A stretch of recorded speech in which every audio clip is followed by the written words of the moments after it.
আজ আরেকটি নতুন গণিত শিখব। যদি x/3 - x/5 = 2 হয় তাহলে x এর মান কত তা নির্ণয় করতে হবে।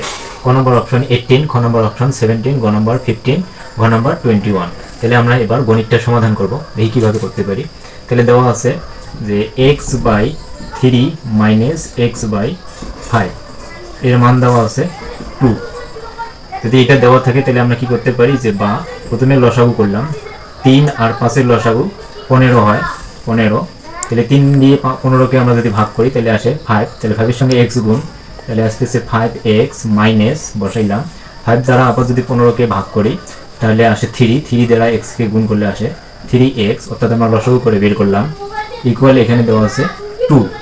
বা আমরা যদি এবার কি করি যে 5x থেকে 3x বিয়োগ করি তাহলে আমরা পাচ্ছি এখানে 2x, আর এই দিকের 15 ভাগাকার আছে ওই দিকে যা গুণন হবে।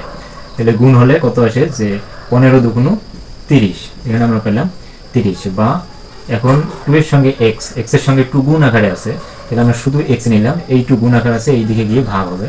তাহলে 30কে আমরা যদি 2 দ্বারা ভাগ করি তাহলে 15 পাবো, কারণ 15 দুগুণ 30।